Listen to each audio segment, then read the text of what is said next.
We're now recording. Well, Good morning, I'm Dan Fancy. Tupper. Good morning, I'm Dan Tupper, President of the Board and District 3 Commissioner. This is a special meeting of the Jefferson County PUD Board of Commissioners. It is Tuesday, May 25th, 2021. It is 10 a.m. I'm going to call us to order per the Governor's Extended Proclamation 2028. And in response to the COVID-19 pandemic, Jefferson County PUD is no longer providing an in-person room for meetings of the BOC. All meetings will be held remotely via Zoom until otherwise informed by the governor. Participant audio will be muted upon entry. Please unmute at the appropriate time to speak. If you're calling in, use *6 to mute and unmute and *9 to raise your hand to request to speak. At this point, I would ask for the commissioners to introduce themselves to confirm we have a quorum. Kenneth Collins, Commissioner, District 2. Jeff Randall, Commissioner, District 1. Thank you, gentlemen. So with that, we will move on to the review of the agenda. We have one item today, presentation and discussion of broadband policies, rates, contracts, and plans. We have a presenter, Doug Dawson with CCG. Do we have a particular amount of time we want to take to anything, Kevin, as we go through this? We take questions as we go. Doug, how do you guys want to work this? So, Doug, I'll jump in. We're hoping this is a kind of a free-flowing. Oh, Commissioner Collins, you have your hand up? I do. I wanted to mention, I was a little late coming on because if you click on the link on the agenda itself, it takes you to a different security program that doesn't recognize your email. So you wind up with something called Mimecast. And I wanted to mention that because there may be members of the public who click on that link and wind up in a cul-de-sac. So that's all. You sure it isn't a fiber hood? A what? A fiber hood. Instead of a cul-de-sac, we're going to refer to it as a fiber hood. Anyhow, let's move on. Kevin, back to you and Doug. So, from staff's point of view, we really want this to be a very free-flowing discussion on everything broadband. We have a lot of answers for you. A lot of it is review of information that you've seen in the past or talked about. And some are going to be new topics as we move forward with different options, as a PUD. And so from staff's point, we will answer all your questions that come up today, so please ask them. We hope what we present will bring a lot of discussion and kind of move us, at least as staff, down a direction we're already going, but to make sure we're going in the right direction. Any questions before we get started?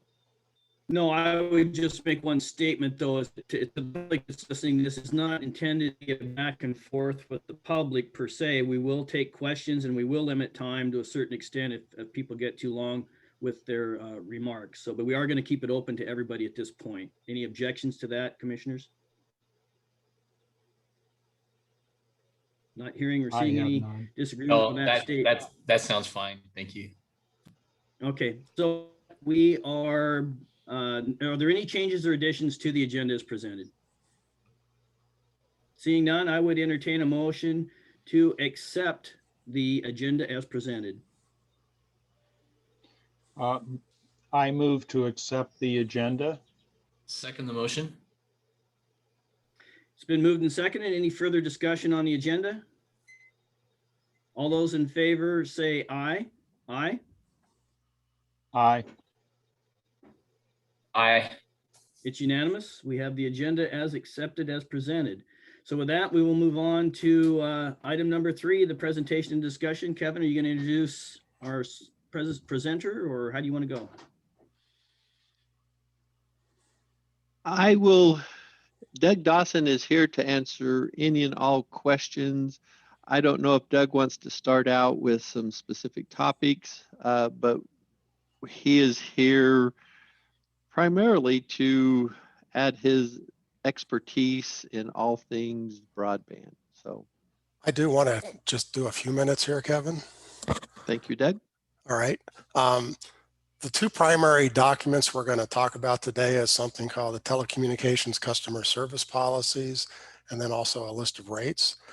We've talked to these to some extent about you in the past, but I just wanted to remind you and describe how these documents came about. I think there's either 7 or 8 other PUDs that are selling substantial amounts of connections to an open access environment. And so the policies, what we did was reviewed all of those and sort of picked the best out of what they were all doing.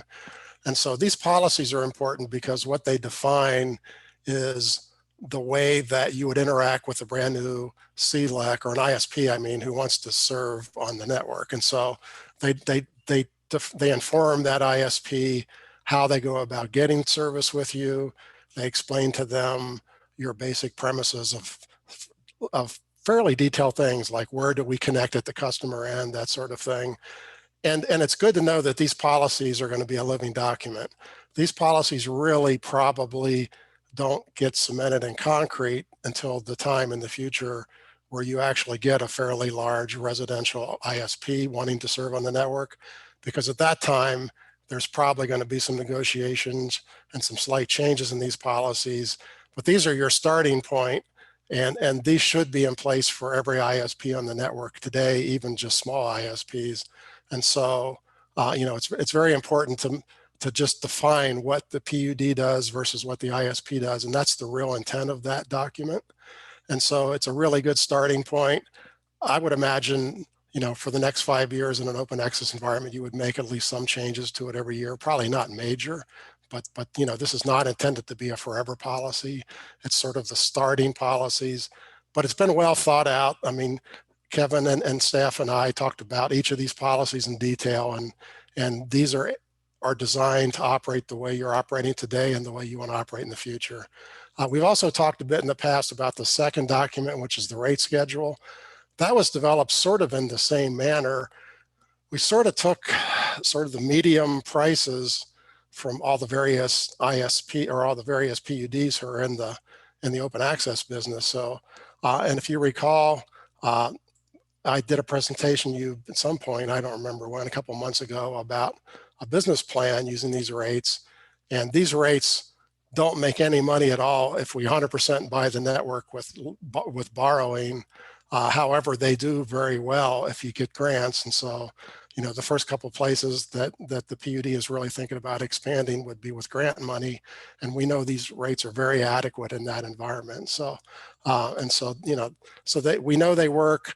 They're sort of middle of the road rates. There's some PUDs that have higher rates. The key rate on the whole sheet is the $35 rate that is charged to an ISP to get a 100 by 100 megabit connection. There are PUDs that go as high as $43 for that. And I think the lowest is $28. So $35 is sort of in the middle of that range. And there are several who are right about that rate. So, and also looking around outside the state, this is also typical when you go look at places like Utopia and a few places in Colorado that have rates. So, so we've really taken the middle road in all of these documents. You got to get started somewhere. Again, these rates could change over time too. There's things that are not in here. We talked at the last meeting about a low income rate. You can't really develop a low income rate until you have a willing ISP partner who will negotiate with you, because you want to give a lower rate. They also have to agree to give a lower rate to make that work. At the point where there was a residential ISP, that's something that's high on your list to want to develop. But without that ISP, we can't just develop it in a vacuum. So that's why this is a starting point, but it's not a final rate design. So with that, I think I'll hand it back to Kevin. But that's how we develop these. They're both sort of the best of what everyone else in the state is doing, which is a pretty good place to get started. So. So Kevin, before you take off, I want to check with Will. Will, are you still seeing if anybody's trying to get in or not, since Commissioner Collins has pointed out that there might be some difficulty? There doesn't appear to be anybody else that's trying to get in, and I found that broken link and sent it off to be repaired. All So I right, think thanks. we should be good. Thanks for the update. Go ahead, Kevin. So because of the free flowingness of this meeting, I am going to jump over to low income rates. We have had a ISP, a local ISP, ask about low income rates for a specific project he's working on. And his proposal to the PUD would be the PUD would absorb the cost. His cost already is minimal, and his contribution wouldn't be as much as the PUD's, but he has asked the PUD to contribute to a low income rate that we would basically subsidize the low income on this project. It's a housing project, Section 8. The building would be considered 100% low income. Every person there would be able to be given a low income rate through the provider. These are things that we have to discuss, not only if an ISP wants them locally, but does the PUD do, if we do go into an ISP division, what do we do for low income? And I do think in our community that has to be somewhat top on our list of discussions. It does affect the paybacks. So if, as Doug puts some policies together, if we're going to do low income and we have a feel for what we're willing to do, something that has worked at, I believe it's Mason 3, the district throws in $10 and they tell each ISP that they have to throw in $10, which takes $20 off the low income rate. That has to be calculated in when we do our business plan for these different models. As you know, we've talked to Doug about working in the Discovery Bay area. If we can kind of come up with what we're willing to do as a board to give Doug direction, it helps him put the business plan together. So one, we know whether the rates are going to sustain itself, and two, how to move forward. So these are topics that are going to be discussed. I would like to throw it out to the board on the low income ideas, since Doug brought it up, and kind of, not that this is cut in stone, but just ideas to help staff maybe move forward in different directions. So can we get Kevin? some? And before you have that discussion, let me point out a few things. With low income rates, the first thing you have to do is define who's eligible. So it can't just be somebody says I'm low income and you give them the rate. So, most other people who do these rates make a list of federal or state low income programs like, food stamps, or, people in retired military on disability or whatever. They make a list of 3, 4, 5, 6 programs, and they say, if you can prove that you're on one of those, you're eligible for the rates. One would think that a subsidized housing project probably is automatically everyone with that, and that could very well be a category. In this case, you could very well do a one-off. One of the things that I didn't mention is you always have the option for one-time opportunities like this to do a contract and not make it a permanent rate that would apply to everybody. And so for this is one connection that wants low income rates, and you don't necessarily have to set the policy yet. So you could do it in a contract. So, but that would start the precedent that you're interested in doing them, and would be open to do that with others. So that's my little speech on low income. So. Thanks, Doug.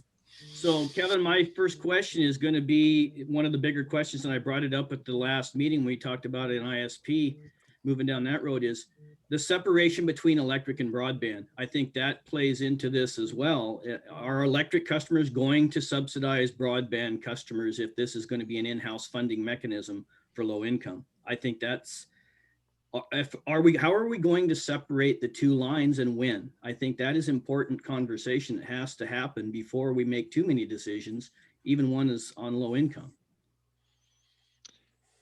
So I'll take a swing at that one, Dan. Right now, we know the wholesale rates that are in the packet need to be adopted, whether we become an ISP or not. And we also need at least a discussion on low income, whether we're going to be an ISP or not. I do think, you know, we will bring things to the board, but I do believe the broadband will be a independent division of the electric company, the electric side of things. We will have to, at least short term, lack of a better term, use the credit of the electric company or the electric division to get some grants and stuff for the broadband division. I also believe that moving forward as part of the budget process, we would dedicate the tax revenues, or at least a large portion of the tax revenues, to broadband. And I also believe on the electrical side, we would continue to fund certain projects that are SCADA necessity that we already build out with today using the electric division funds. There are some stipulations or some rule of thumbs too, that only a portion of the cost can be shared by the electrical. For example, as we move forward with a metering project or to connect line equipment, some of the costs can be borne by the electric division, but the bulk has to be funded by fiber if that's or by broadband if that's the driving force of the project. So I do believe the grant monies make it easier where we are funding the biggest portion of the projects with grant monies. Commissioner Randall. Thank you.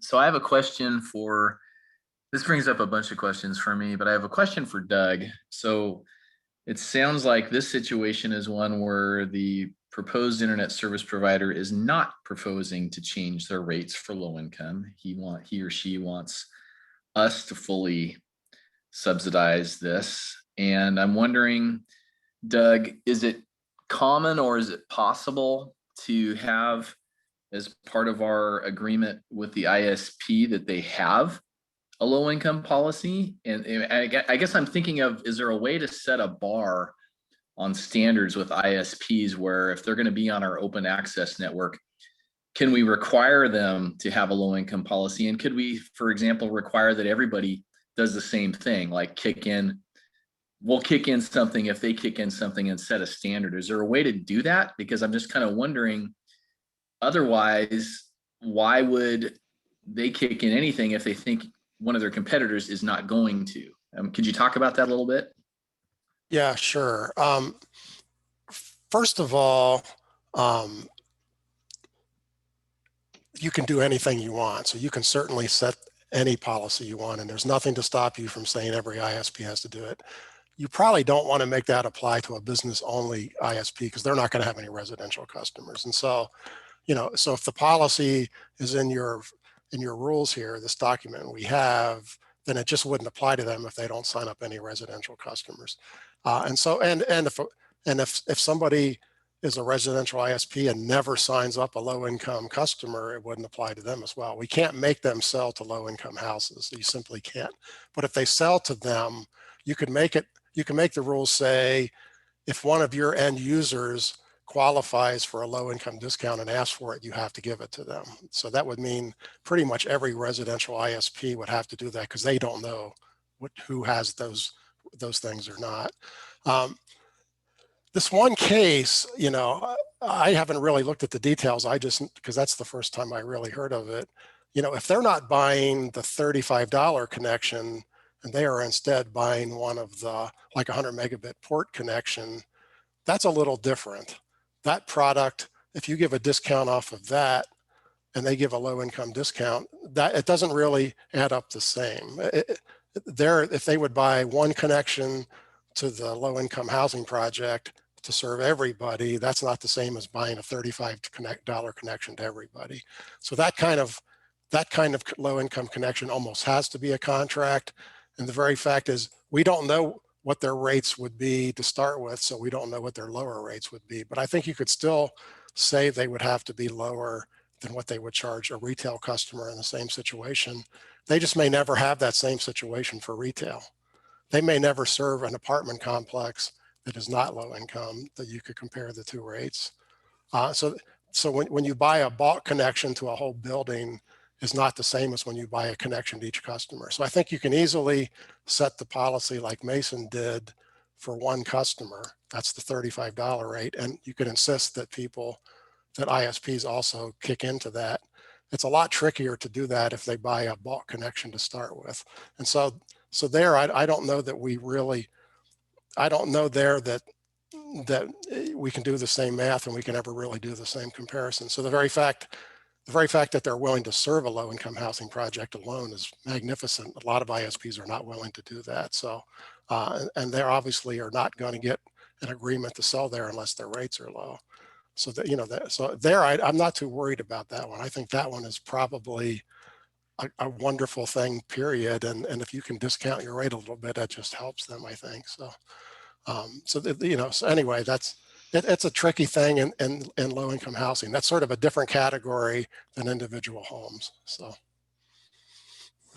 could I comment on that, Commissioner Tupper? Yeah, go ahead, Joel. So I agree with Doug, and I think the simple answer for an apartment complex is just it's got to be done on a contract basis if you want the ISP to contribute anything, and then it just becomes a negotiation, Commissioner Randall, with the ISP. But I agree with Doug that that's the kind of product we want out there.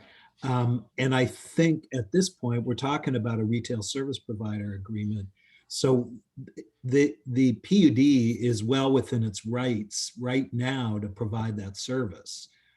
We don't need to rely on an ISP registration in any way to provide that because we're simply acting as a wholesale provider.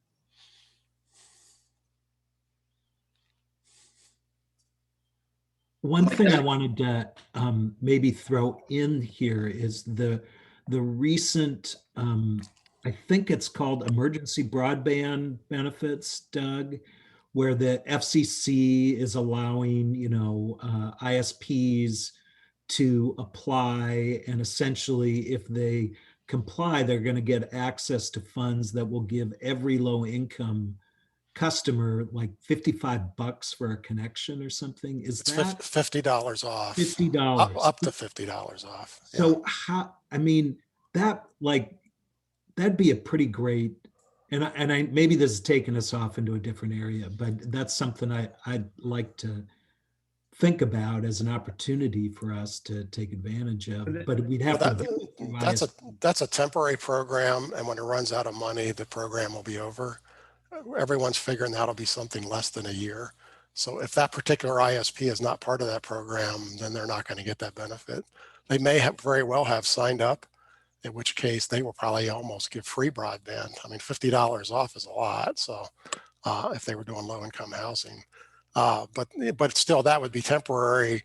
And they really have to look at a contract to say, what does it cost me the day after that program's over? Because that's a temporary program that came out of the federal $1.9 trillion thing. It's temporary. So, but yes, it would be wonderful if some of that money comes to you. That would, not to you, it comes to your ISPs. That would be great. So. So Jeff, your hand is still up. Did you have any follow-up or? I did. Thank you, Dan. I will lower it again. So the bigger question I have is I'm concerned about this one situation driving the bus on what we're trying to do. It seems like we have a whole bunch of policies we're trying to work through. And I guess my question to staff would be, what's the timing on this one particular project? What does this one particular project need? Can you work with them to figure a lot of that stuff out? Because I don't think saying we're going to lead with our low income policy is necessarily the right thing to do here. It seems like we need to develop an agreement and get these things done so we have a business plan. And then to me, the low income flows out of that.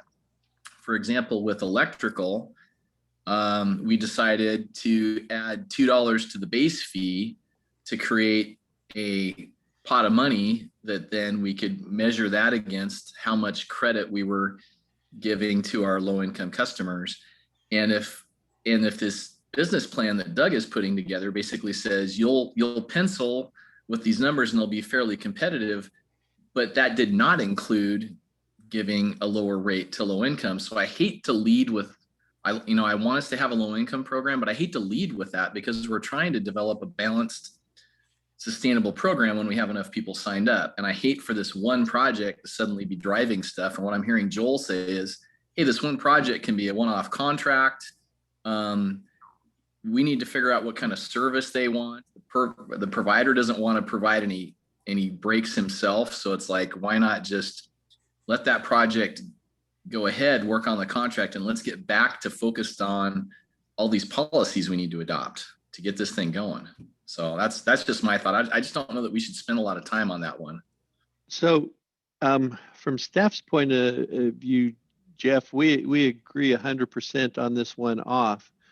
What we do need to put in place is how do we do contracts with ISPs? We have not done that in the past. We don't have the process put in place to even really do a contract. So to me, it's not only low income, but there are other times that we would have to go outside of the rate schedule you see and have a contract. So to me, the conversation is as much how and when do we do a contract? Does the contract have to be approved by the board, or can the manager approve a contract? There's a lot of, it does seem like a one-off, but we have we have places where we will have to be issuing and working with contracts to accommodate what our customers and ISPs need. So to me, it's more about the contract and how you put that together, not necessarily the low income, other than it just happened a couple days ago. So Kevin, you just made a statement. So do you believe that it should be in your purview to make that decision on policy, or the board's? I don't know. I have no problem bringing it back to the board to review all contracts. I think I don't know, Dan. That's part of the discussions today. Joel has his hand up, so I'm sure he could tell us what we have to do. Go ahead, Joel. Well, I wasn't going to comment on what you have to do. I think that it would be it could be unmanageable to have every single, assuming you have a number of these RSPs coming forward. So I think what I've seen, in a lot of different areas, not just related to telecom, is there's a threshold amount, size. Anything big, you ought to have a chance to review. But, this is different than the electric side in a fundamental way. And that is,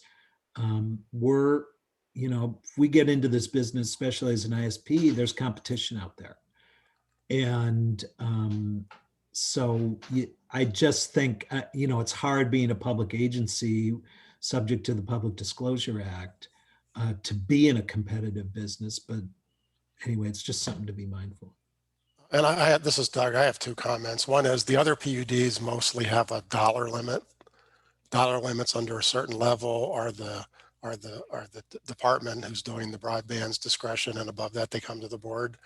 That might be $1,000 or $2,000 or $3,000 a month, which in this particular line of work is a pretty large contract all by itself. You can see the rates. So, and so that's the work. You don't want to have him running up to you for a small dollar contract.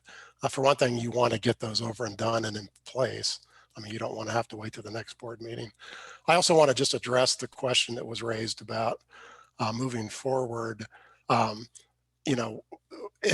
not making the low broadband what you lead with, because that's absolutely correct.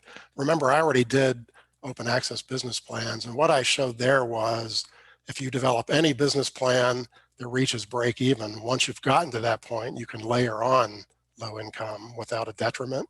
But you can't necessarily have low income in there in the beginning before you've reached a certain threshold of customers. And so you have to be very careful if you're going to have low income on day one to do the very same kind of thing where you talked about having higher rates for some and lower rates for other.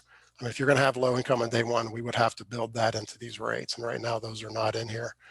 So that's really, sort of a theoretical discussion, because we don't have anybody trying to buy the $35 rates now anyway. And so I think that really doesn't come up until we really have a retail ISP on board. So I think I agree with you. We should just defer that part of the conversation till later. These one-offs on a contract are one thing.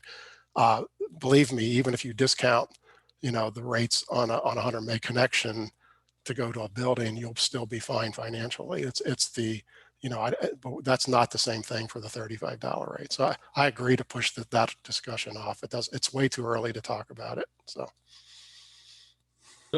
Commissioner Collins has his hand up. Commissioner Collins, Craig Durgan's had his hand up for a long time. I don't want to get too far afield before we allow Craig to weigh in. So I'll leave it to you whether you want to defer to him or you want to go ahead and go. Actually, what I wanted to say was Craig has his hand up for a while, so let's give him an opportunity to talk. Thank you. Go ahead, Craig. Thank you. You got some bad optics going on here. You raised rates across the board. You rushed into this broadband without involving the CAB or the public, and you shut down public comment at the last meeting. And now you're going right into talking about subsidizing people, which you admit is going to have to come out of the electrical side. So I'm looking at that from that perspective. And I think you guys are kind of rushing headlong into something that's going to make you look real bad. Thank you. Thanks for your comment, Craig. And I'm talking about communications and messaging and marketing later on in the discussion. So we'll probably touch on some of that later, Craig. Go ahead, Commissioner Collins, or let's see, Commissioner Randall, you have your hand back up. Yeah, just a brief note. It's been said a couple of times that the electric side is going to have to subsidize the broadband side. And I guess the way I'm looking at this is I think the broadband side should be a standalone business, and we're already dedicating $500,000 to it. And I think I agree with Doug. I think we need to, it's going to be hard enough to come up with a plan and come up with grant applications and capital strategies and everything else in marketing to get this thing to work. And talking about subsidies, I think it's important to remember we're growing this thing, but we are seeding it with 500,000, and I think want to use that for mostly for matching money for the capital to get grants and so forth. So I'm not agreeing that we're going to be subsidizing this from the electrical side. I'll just leave it at that. I think there's a lot of shared infrastructure and everything else in terms of staff and things that go into this. That one of the things I heard at the telecom conference was interesting. Most of those other PUDs that are providing broadband, when they asked about staffing, they would say that they had like one person dedicated to broadband, and all the other FTEs they had were shared amongst various divisions. So what I would like us to see is that eventually this broadband thing is hopefully breaking even on its own, but as we grow it, it will need some support. I'll leave it at that. Well, this is Doug. Let me jump in.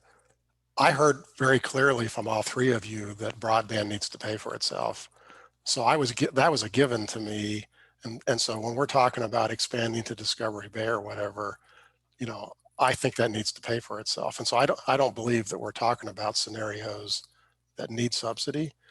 And even to go back to this low income housing, the product that we would sell them would make profit even if we discounted it for low income. So we're not really talking at this point about any subsidies that the electric company would have to pay for. And I thought I was only going to bring you ideas that didn't have that as a character. I mean, we're trying to bring you ideas that pay for themselves. So yeah, so I mean that's something you all told me several meetings ago, and that's what we've been operating under. So Commissioner Collins. No, Ken, can I go real quick? Yeah, go ahead, Kevin. Yes.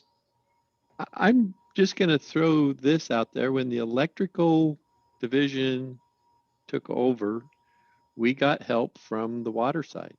I'm not saying that the electrical is going to subsidize them, but there is going to be a short amount of time where the electrical already puts in for extending fiber and stuff like that. So to me, it's not a subsidized situation, but it is a situation in where the broadband and the electrical division can coexist for a short amount of time to get things up and running.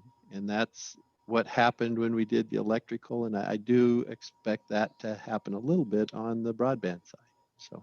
right, but it would be temporary. But yes, that's true. Yes. So Go ahead, Ken. So just reaffirming, I am in agreement with what has been said about the broadband needing to pay for itself. There may be a need to provide from the tax revenue matching funds. We're actually talking about something closer to $600,000 a year because we're getting income through our NOAANET contract as well in the amount of $100,000 a year. So we've got some capital to work with, and I don't see us rushing headlong into this because I think we're in agreement,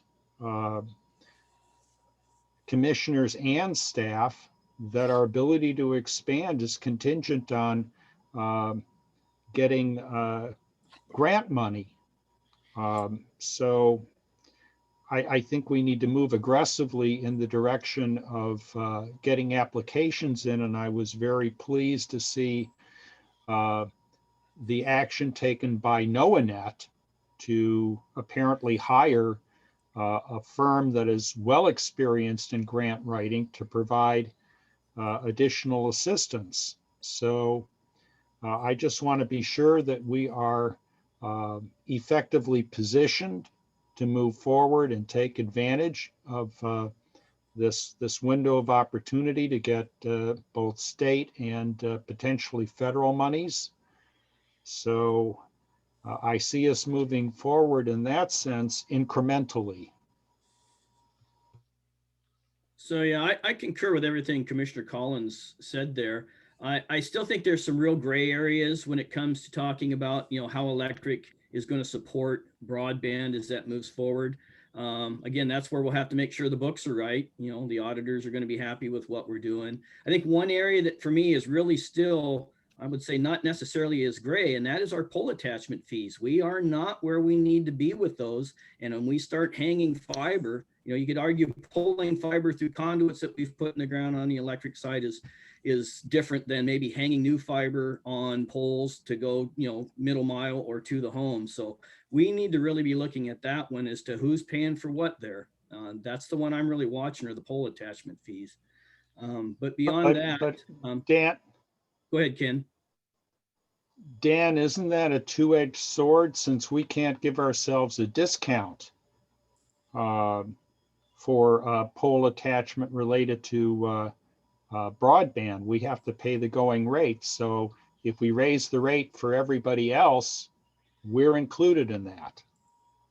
Exactly. It has to be equal for everyone. And if they're already not paying their share, we in a way would be saying we're giving ourselves a benefit too. The cost of service study showed where we should be, and we're not going to be anywhere near that in the near future. So I would argue that, yeah, it is going to hurt our ISP, us as an ISP, if that's the way we go to do retail, just as much as it would hurt anybody else. But the costs are still a cost. I seen a pole come out of the ground the other day and get laid down. There's broadband attached. How much of that cost is broadband and how much of that is going to be attributed to the electric? Maybe I'm looking at this wrong, but maybe Kevin wants to weigh in. But that's just one place I'm looking in particular, that we have to have all the I's dotted and the T's crossed when it comes to talking about the term subsidizing. So it's gray. I get, this is Joel, and I guess it's not just through your budgets and audits. I mean, it's really from your policies. And what I hear you all saying, and I think the policies reflect this, is that it's the policy of the commission to not subsidize broadband. And so I think the obligation is for staff to present a business plan to you that demonstrates that, and you accept that for the business line, just like the water side. I think we're on a glide path at this point for the water side to have them pay the electric division back. So you have to take the same position as you would with the water that you do for broadband, right? That it may not be today that it stands on its own, but do you have a plan in place and policies consistent with that plan that will fulfill the obligation to have it stand on its own? And I think that's what this discussion is all about. Thanks, Joel. Go ahead, Jeff. Thank you. I have a question. Maybe it's for Doug. I'm not sure who it's for, but it's this question of pole attachments. So Doug, I don't know if you know about anything about this. Are other PUDs charging?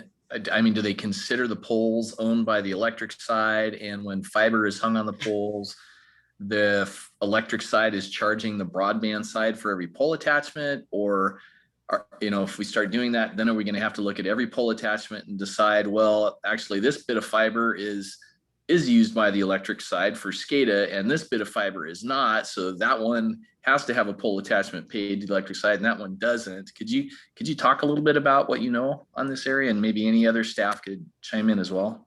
Yeah, you're going to probably not be surprised. Some of them are charging and some of them are not. So there's your very firm policy, right?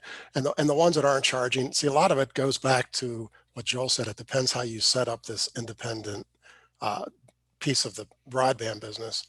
If it's a department of fiber and not a standalone utility, if it's a standalone utility, you have to charge at pole attachments. There's no question about it.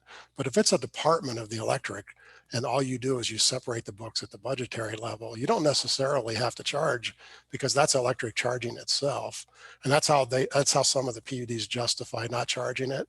But some of them have actually set fiber up as a standalone utility, and so if you do that, there's no question about charging. That's just another one of those gray areas that depends on, and I don't think you've had that discussion of exactly where to put this, and that actually goes back to a question that Commissioner Randall had asked in his first question: how do we get this thing started? And so I don't know that you've had that discussion of exactly where to place fiber in the business structure. So that would go a long way towards answering that. So one other point is we make comparisons to other PUDs is in relation to broadband. Kitsap doesn't have an electric division, so right. That's maybe not the best comparison. Mason 3 has a very different hybrid. They have electric, they have broadband, they have water, but you can't even really equate Chelan and Grant, these big, rich, I'm going to call them rich. I'm going to call them what they are. They have excess revenue. They charge 2 cents per kilowatt hour, and they wouldn't have to charge anything if they didn't want to, if they weren't, kind of forced to show something on the books. So the comparisons we make need to be apples to apples about who are we talking about when they aren't, or they are doing these kind of pole attachment fees and other things as well. So there really needs to be some differentiation and not just a general thing that, well, some are, some aren't. We need to be a little bit more specific. Well, and that really carries, Commissioner, across municipal ISPs in general. If you go across the country, it's very 50-50. And so, there is no universal charge or not charge. And I could find you 50 examples of each way of doing it. And so, every municipal ISP comes up with their own decision on that. Because some of them say, look, if it's part of the same business that owns the poles, then why the heck would I charge myself? And so other ones say you have to, and everybody comes up with their own determination of what's the right thing. And both of them justified the decision. I mean, I've been part of a whole lot of those discussions. So. Well, and your network right now is the, I don't know what percentage, Kevin, you can tell us, but it's all SCADA and fiber driven, right? Yeah. Fiber for SCADA purposes. So, that's an advantage to the electric utility, that you deploy fiber on your electric side. It's on the electric books. There's nothing wrong with that. And then there's also a question about where you locate the fiber, right? Mm-hmm. I mean, you have the opportunity, because you have the crews, that you could actually put communications fiber in a different location on the pole than others. And that's an important distinction as well, because when you put it in the power space, some of those nationwide rules about charging for pole attachments don't apply to that space.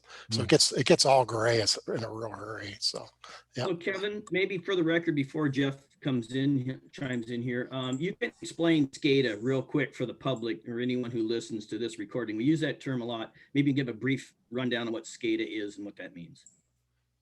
So in a nutshell, system control and data acquisition is what SCADA stands for. And our substation department and our broadband department are the same.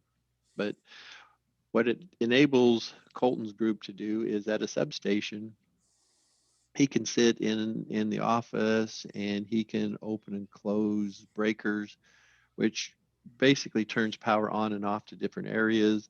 He can help direct switching from his office, tell the crews, go to this switch, I can do this. And it gives us capabilities to quicker diagnose outages, to quicker reestablish power to certain areas. It gives us data for where we need to build, loading issues, all kinds of information. That is crucial to running a modern utility. It is a real necessity. So in a nutshell, that's kind of the SCADA system that we use, and it is a must in today's world. It's non-negotiable. So there is a synergy between what the electric division does with SCADA and helping broadband. So there is a connection, there is a synergy there. So go ahead, Jeff. Yes. I guess the question on this subsidy stuff, or whether it lives in the electric division for a while or forever, for me, it comes back to, what are we trying to do?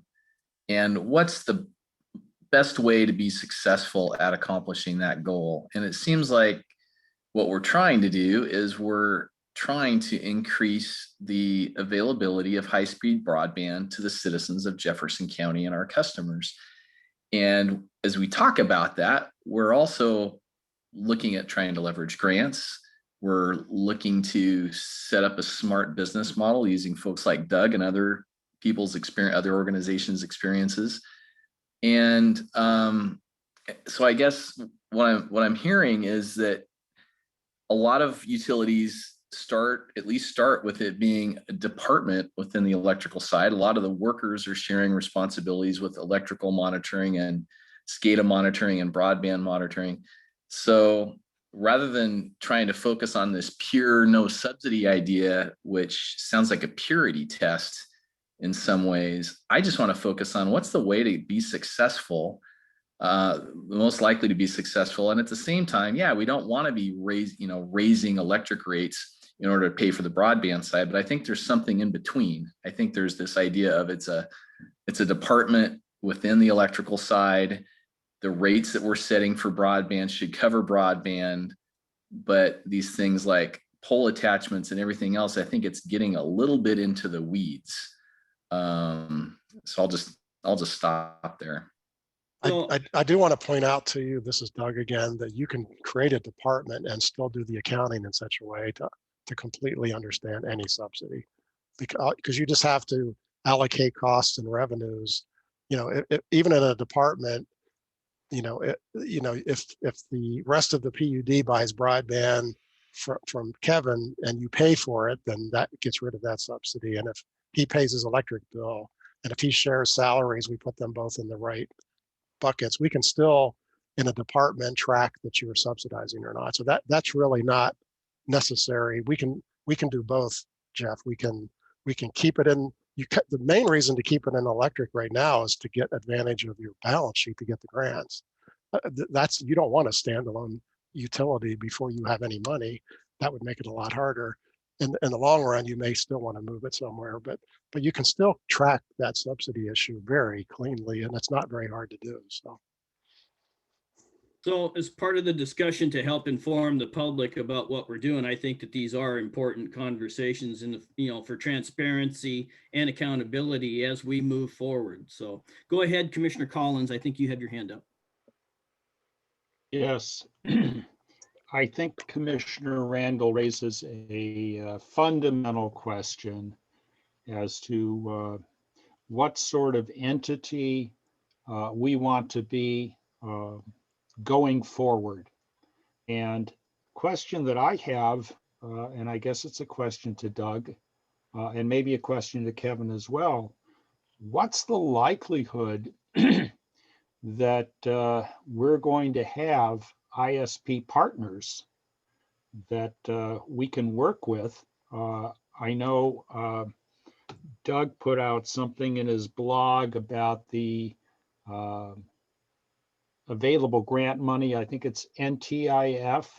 I may have the acronym wrong, but something close to $400 million from the federal government.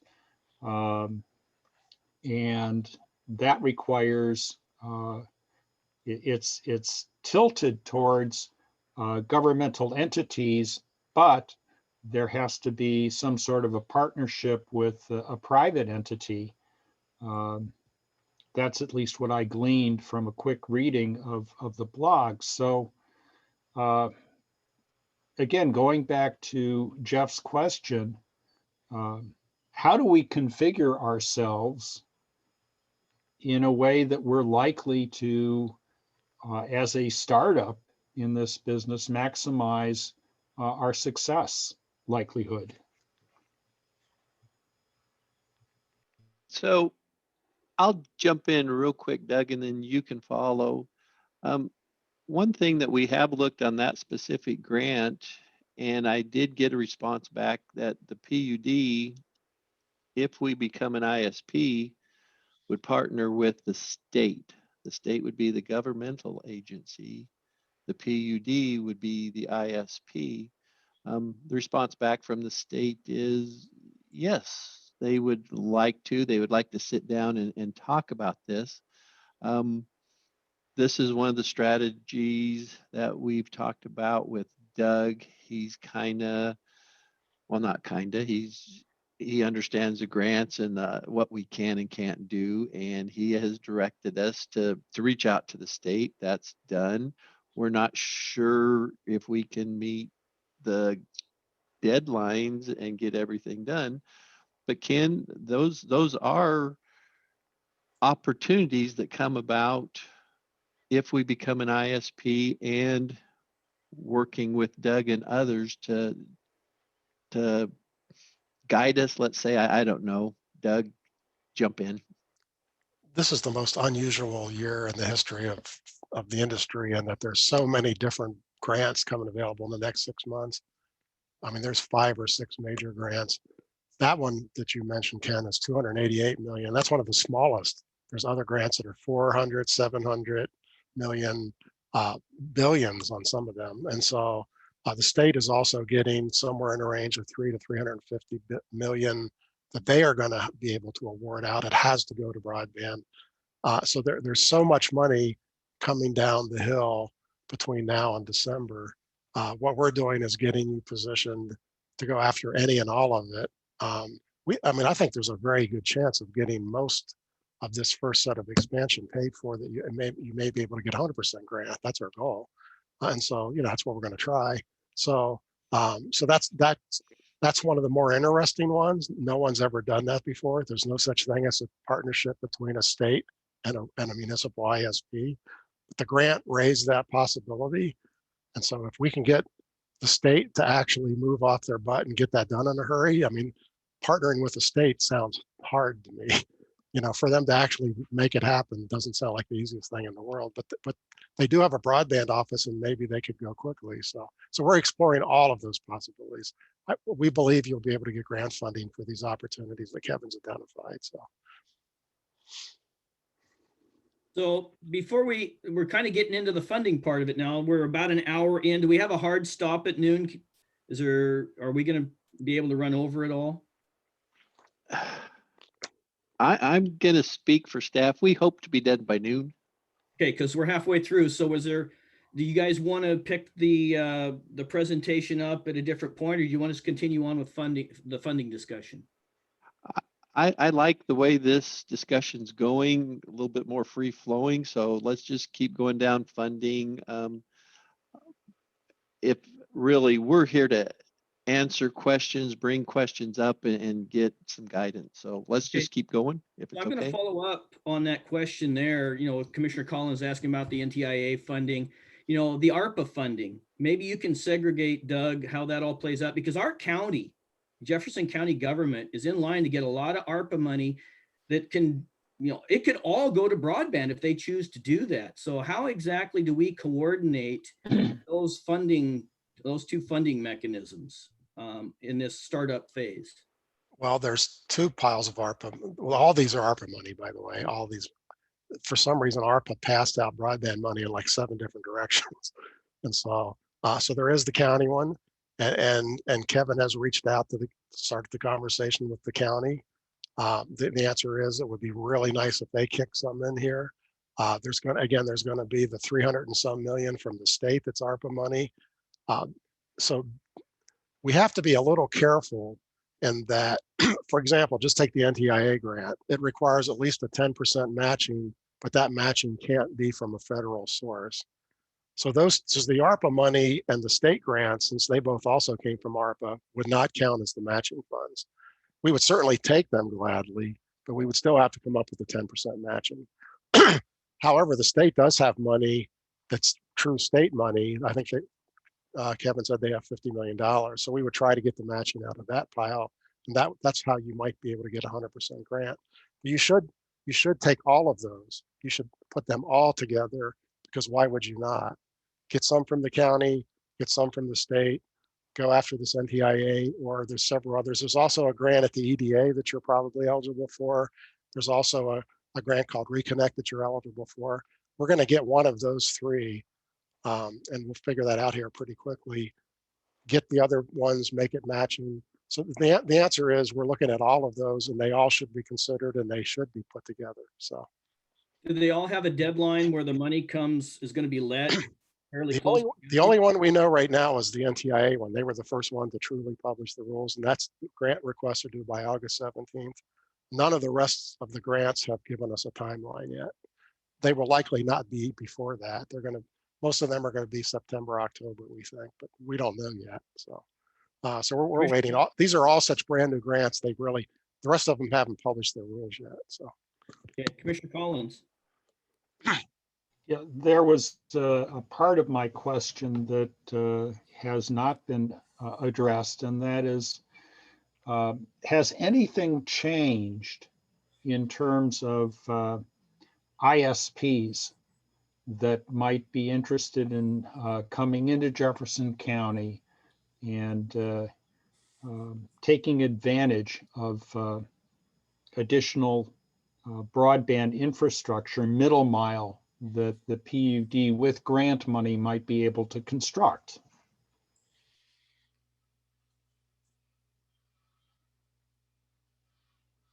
Is that a Kevin or a Doug question? Yes. I can tell. Oh, Go ahead. I You was want going me- to say, I was going to say until I hear from one of them, I have no idea, but so go ahead. Yeah. There are some discussions going on a little bit with some of the RDOF recipients that maybe the PUD could partner and build some infrastructure to them, and we would partner. A lot of the RDOF monies, though, they don't have to have their engineering design done till the end of June. They would submit those depending on what, how that engineering goes would depend on whether they would partner with the PUD or not. But we have reached out to not only them, but to a few others to see if we could work together. It's highly unlikely that we are going to be able to partner with a mid-size ISP. We may, but I'm not holding out a lot of hope to bring in multiple ISPs. You talk to other PUDs and they do have multiple ISPs, but there's a reason they have multiple ISPs and we don't have any really today on that mid-level position because it's just hard to compete here. Well, and I would go back to all these grants being available. Every single telecom company, including, you know, CenturyLink, Wave, and everyone else in your county is completely overwhelmed right now. They have more opportunities than they know what to do with. And for them to come back and talk about partnering for a short middle mile route is not going to probably make it up their list of priorities because all these things have to be resolved by the fall. And so this is just a really challenging year to do partnerships if you are not already in that discussion. The partnership with the state's the most intriguing one. So this is a hard year to do something new. So. So Doug, do you have anything to add about that state, the relationship of what exactly you're describing there, how that would play out? We don't really know because it's never been done before, but what the NTIA grant describes, it opens up in a footnote the idea of the state and a municipality partnering. And so what the NTIA grant says is one of the entities would file and get the money. And in this case, that would be the state. And then you would partner to operate that. And so that might be the killer in this one because the state may end up owning that fiber. And that may not be exactly what you want. We don't know because we haven't had that discussion at all. But you know, we're sort of implying this from a very short set of language in the NTIA grant language. This has never happened before. There's no such partnership in existence. But that's So something that we'll get just them on the phone and figure this out in a hurry. So yeah. to speculate, would you expect that would happen through the PUD going through the Office of Broadband or the UTC in Commerce? Who the heck How knows? exactly? That's really up to the state. I mean, who knows? The- There's going to be lawyers working on it at the state side to even figure out if they can do it. So, yeah. So the people we are dealing with at present, Dan, is Russ Elliott and the broadband. They're who we reached out the other day to. They replied within the next day, and we're going to set up conversations. One thing Doug did say, and I've said this to the board, we are going to require a lot of Joel's time as these things move forward because legally there are a lot of opportunities and pitfalls. Just depends which way you want to look at them. Hear that, Joel? It's gonna be all on you. You know, I guess I think in the end, I have to assume the state is just going to be completely unwilling to enter into an operating role, hoping that. And, you know, as you know, Doug, there's lots of ways around it to have them be the owner. We could do it on a, you know, lease basis, IRU basis, you know, some sort of long-term lease with the state that would essentially match the cost and all of that. So that's what I'm envisioning. There's no way the state would want to have any role after they're going to be a conduit for the money and then they want to be gone. Right. Yeah, so, and, you know, unlike a lot of states, you know, Washington has a very longstanding obligation under the Constitution not to be a gift of public funds. Other states are less rigorous on that. But the fact that we're a public utility district, we can, gives us so much more flexibility to work with the state in that regard. So now we'll be working on that very soon, I imagine, since they said they were interested. So, yeah. Good. So not seeing any hands up, maybe we'll transition out of this towards the Treasury rules, the 31 CFR, that part 35, the American Rescue, was it the ARPA plan on speeds? Let's talk about speeds and the responsibility when you get the funding for the speeds, because there's a lot of double talk and misdirection. When you look at pages 70 through 75, I've read it 3 times and I'm still not exactly sure how to interpret that. I've read it even more times. Here's my take on it, and I talk to policy people everywhere, from states to state commissions to big ISPs to little ISPs. So I've had this discussion about 60 times now.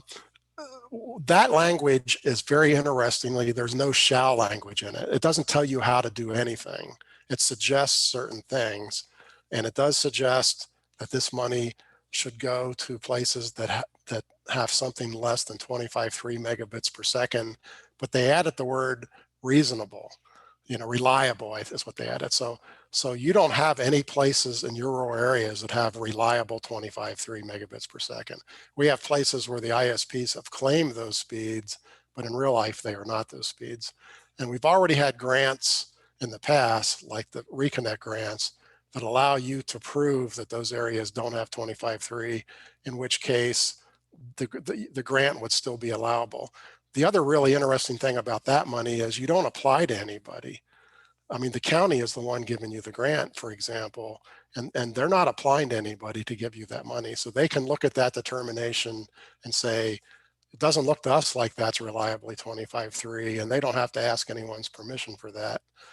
So we think that money is actually, we think that language was a balancing between people like Comcast and not wanting anybody to use grant money and the desire of the administration for people to actually use the money. So we think that money is completely usable for your situation.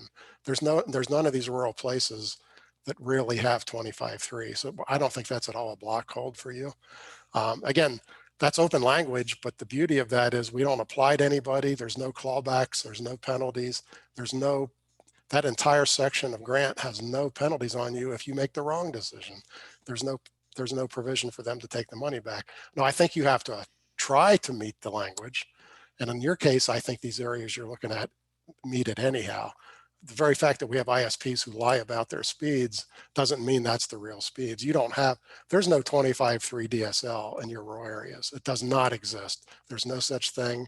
You probably can't even find one house that has it. So because of that very well suits the reliable language. And so I think you're very safe in using it, but you still have to talk to county into giving it to you. I mean, they may have other plans for that money. So, that's the much bigger issue is, will they put broadband on their list? But I believe you very much satisfy that. And you're probably, the county attorney is probably going to want to get somebody to give them an opinion of that. And before they give you the money, maybe Joe and I would have to work with them to give them that opinion or something. But they do need to feel like they satisfied that rule. But I believe you do. And without that rule, this money is almost not usable. So I think that's how everyone's going to interpret it. So yeah, because the county's responsible to Treasury at the end of the day for what we would do with the money. So yes, sir. I get it. They don't want to be on the hook if we're being derelict in our duty to make good on whatever it is we said we were going to do. And again, timeline. There is a 2024. The CARES is the end of the 2021, but this ARPA money is the end of 2024. So you do have a time constraint. That is definitely one of the things that are involved with this, and with supply chain issues, contracting issues of having the labor to do stuff. There could be some concerns there. Yeah, except the NTIA money is 12 months. So that's way better timeline than the NTIA money. I mean, that's 1 year to build from the day they give you the grant. So I think there's no reason you shouldn't be able to get that done by the end of 2024. I don't think that's a constraint. We're not talking about a whole lot of miles of fiber. So Staying on the speeds, again, as a retail ISP, even the PD, when you start to look at these numbers on how these grants play out, we're not talking of, people that have that if they're streaming now, they're served, so I think some of the more densely populated areas or better served, we'll call them better served at this point, that have that kind of capacity. If we start to get into those areas, I think that's where we will start to run into trouble, with the other ISPs maybe. none of these grants are going to go to your towns. Yeah, these grants are not intended for the towns. You do not want to use these where you have a cable company. They don't. That doesn't qualify. This is for rural areas. Yes, sir. Thank you for saying that on the audio. Okay. Yes. Now there may be other grant money in the future that will do that. Right now, because the infrastructure plan they're talking about, there would be a lot of money for towns, but that's got to pass Congress first. But for this pile of money coming out of the ARPA, this is all rural money. So yeah, and there is a need and a want in this county and a state and across the nation, and I'm part of that. I'm sitting here using a hotspot too. So I don't want people to think that I'm trying to throw a monkey wrench in this. I want to make sure that we're dotting the I's, crossing the T's, and doing this the right way at the right speed, and that sort of thing. So I will point to one other on page 76 of those Treasury rules, when it talks about the 23.5 or 25.3 and things like that. They use the term advanced telecommunications capability. Maybe you talk about that, because I think a lot of people may think that we're going to do this in a different way than we'd be able to. Could you talk about that a little bit? They really intend that anything you build here, unless you have some reason not to, that can deliver at least 100 by 100 megabit service. And so that's what they mean by advanced telecommunications, which means fiber. It either means fiber, or it could mean the only other technology that theoretically could do that. There are wireless technologies that could do that, but with your terrain, they can't do it where you're at. And so, and the cable company can't do that. They can't do the 100 upload. And so fiber is the only technology under this particular grant that would satisfy those rules. And there are parts of the country where wireless would satisfy, but your county, it wouldn't. Kevin and I looked at that, and it covers, wireless would maybe cover a couple hundred houses. I mean, most of your places just don't work with wireless. So this would have to be fiber. Right. You're competing with CenturyLink, or not CenturyLink, with Starlink and other things too. I don't see that going away. So right. That's one more part of this. So I guess the other question I have along that line is, I think we should make clear that we're not going to get into voice and other parts of telecommunications, that we're strictly looking at internet and broadband, correct? Is that a fair statement? I would recommend that you sell voice, because nowadays selling voice is a complete resale service where there's no technicality. You're not certified. The guy you buy it from is the CLEC. It's really easy to put on your system. And if only 10% of the customers want it, you make money. Why would you not put that on there? So I would actually recommend you do voice. I would throw myself across the railroad track if you tried to do cable TV. You never, ever, you don't want to touch that. Like, no, guys, don't do it. I'd be yelling at you. So Yeah, voice now is really just an application. it's an application, and it is so easy, right? You literally, you can put it on. It doesn't add any workload to the staff. It's that simple. So yeah. And just for clarity for the commissioners, I mean, what that avoids a huge regulatory compliance issue on your behalf. Right. To bring in as Doug said, a reseller to do it, and it's super common. Yeah. And customers want it. You have full, conference call capability, voicemail, transcriptions, or, they have all of it. It's just like email. And you have rural homes in your county have pretty crappy cellular coverage. So that's another reason why you want it. So, yeah. And as staff, they met with Doug's people, and it's pretty well, we almost have to offer it. And we will go down that path until we hear something different. But it is not offered to everyone, but there will be a small but need out in the community for it. Right. The 10% who want it, you want to have it for them because they probably need it. Right. So.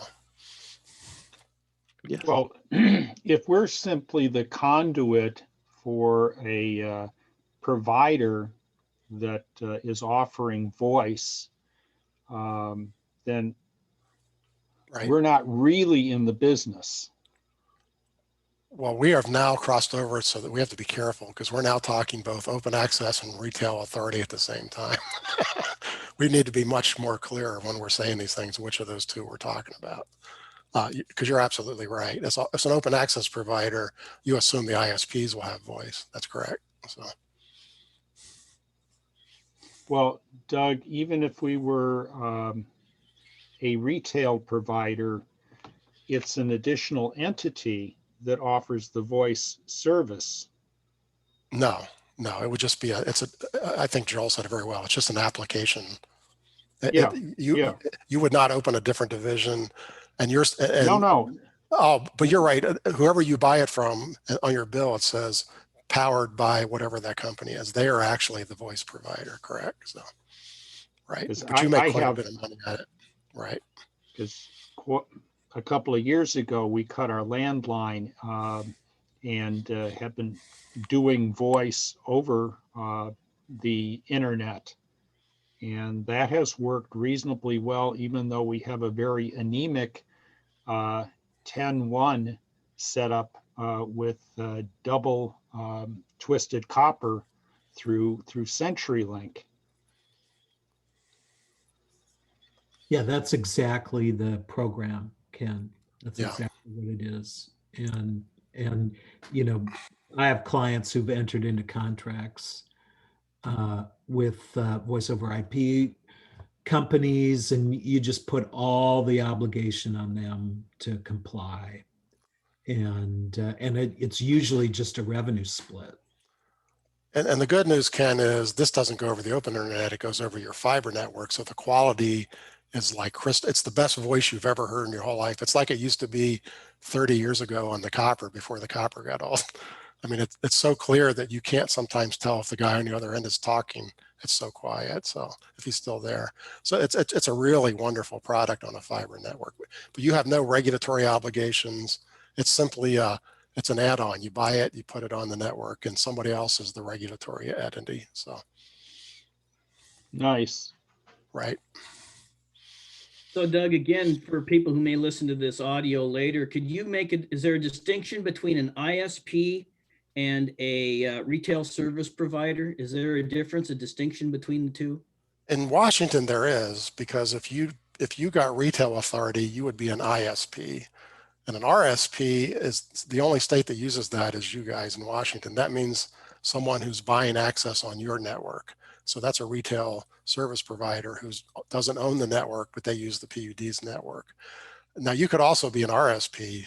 We have to figure out if you have retail authority, whether you also have to buy those products that are on the price sheet. We don't know. No one's ever done it before in Washington. You may have to, and if so, then you're an RSP as well. So that's one of those little regulatory issues we have to work out. But that would be you buying those products and paying yourself. It would be a very unusual accounting transaction. But yes, so an RSP would be, and you already have a few of them. You already have a few guys using your fiber to sell to business customers. So that they are RSPs. So has anybody heard where we're at with 5383 and 1336, was it? The two retail authority bills? Have we heard, has anything happened at the court challenge with the state attorney general? It's still confusing, as you can well imagine. They're down to arguing things like, which one did he sign first and does that matter? And which one was actually approved by the legislature first and does that matter? And they're going to end up in court. And the fact is, for what you're talking about doing in the rural areas, they both allow that. So there's a lot of commonality between the laws. What is not allowed in those two laws, if they're both in effect, is you would not be able to ever be a retail service provider in the urban areas. But for now, both of those laws allow you to be in the rural areas as a retail service provider. So that's clear under both of them. There's parts of being a retail service provider or an ISP that are not allowed under both laws. They're very, I've never seen a government sign two conflicting bills on the same thing on the same day. That's a mess. Well, kicking it into someone else's court. No, he didn't want to make a decision, so he just threw it back to you all. Randall's got his hand up. Yeah. I'm sorry, Dan, did you call on me? This is Jeff. Okay, thank you. So Doug, we've kind of moved into this retail authority bit, and it sounds like one of the things that has to be resolved is the effect of the law. What is our authority? And it sounds like our initial plan of serving rural areas is allowed under either one. So it sounds like we can proceed to a certain extent. So I guess the question I have is, when I was looking at the documents that are presented in the packet today, we've got policies, we've got agreements for retail service providers. And I guess I'm wondering, in our last meeting or a recent meeting, we voted to take the steps of becoming an internet service provider. I'm kind of wondering what additional agreements we need to develop in order to do that. And you've got the last document you provided was kind of this outline of step-by-steps that we should be thinking of and working towards as we develop this business model. But I wonder if you could talk a little bit more about the kinds of things that we're going to need to think about in terms of this internet service provider part, if we are going to proceed with that and how that affects things. And it's been an interesting discussion because we've talked about pole attachments, we've been talking about low income, we've been talking about where does the division live, a lot of important structural stuff. And I wonder if you could add in the internet service provider, if the PUD plays that role, how that changes things kind of in the same level, if that makes any sense. Well, right now, there's no proposal to the board to do that because there's a bunch of things that have to be done first. And so right now, we're in the process of getting engineered numbers for those places that you're looking at, because that's pretty key, because without those, we don't know how much grant to ask for. There's also then estimating how much grant we're going to get. And then meanwhile, I'm building a business plan to show you if they make money or not. You're not really going to want to approve retail authority until we go back to your rule should it pay for itself. We want to show you that it does that. So we're doing all the things to get to that. At that point, we would also come back with retail rates, and also, so there would be another rate schedule for retail rates and whatever, and maybe other documents. But that process just got kicked off for real when you all just gave Kevin the go ahead to start looking at that. So we're now looking at it, but it's going to take a little while. So. But all those things are now stepping forward. So, okay. Well, I guess just following up on that. So it sounds like we're a little bit of in a chicken and egg game here, where what we're really doing is we're trying to grow our network. We're trying to get grant money to grow our network. In order to grow our network, we've got to do engineering studies. We've got to adopt a certain number of policies to show that we are doing our due diligence and developing a business plan. So even though it kind of looks like we're focusing on the business plan, we're doing both at the same time. We're doing a certain amount of business planning so we can go after money to build a network, because we're not going to have a business plan if we don't have a network. So the focus now is on what steps do we need to do to grow the network, but we're also looking at the business plan at the same time. Is that a fair statement? Yeah, and we're doing that. You have to do the engineering regardless, because you need the engineering even if you're going to get those grants to do open access. I mean, the fact is you need those numbers to get the grants, and so that has to happen, and that's not going to take very long, but that has to happen. And so if you decide not to do retail authority here in a few months when Kevin presents it to you, you could still get the grants and do it open access. I mean, so you should go after the grants regardless, assuming that it pays for itself, and we will demonstrate either way you want to look at whether it pays for itself.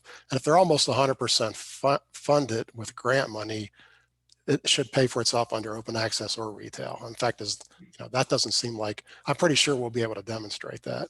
It's not too hard to pay back zero.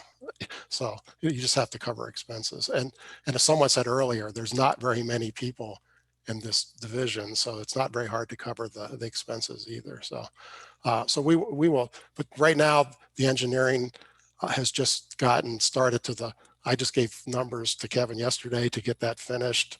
You know, so, and I know you're also looking at another part of this, of the county with knowing that, and I assume they're doing the same. So that'll all be moving here pretty quickly, so. Mr. Collins?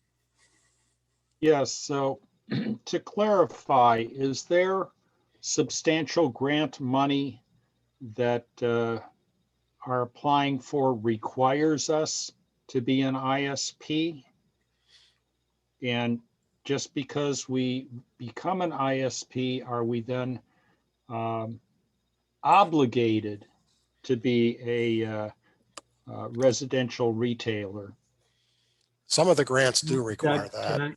Yeah, Can I just jump in here for a second on this? Yeah. I don't think, you know, the basis for us becoming an ISP, I mean, there's a whole FCC regime that Doug's firm has a lot of expertise in doing, but if we have the base authority, that's by statute. And I think we just affirm under the statute. I think we can affirm that right now. I mean, I'd have to take a closer look, Commissioner Collins, at the legislation that was passed, but I think I could render an opinion that says in these areas that you're pursuing grants, you have ISP authority because they're rural, they fit under the definitions in each statute. And I don't, you know, there's no other, you know, unless we wanted to become a competitive local exchange company, which is voice service, we don't really have to register with anybody to be an ISP. I mean, we may want, you know, we may want a business license if we need that, but that's about it. So it's whether or not we have that fundamental authority. And I think sitting here right now, we do. I would roughly agree with that. So the question would be more for the board about whether you want to actually bill customers directly or do it through an open access. And that, you know, that can be decided later when we put the numbers in front of you. But you have the authority now because of that legislation.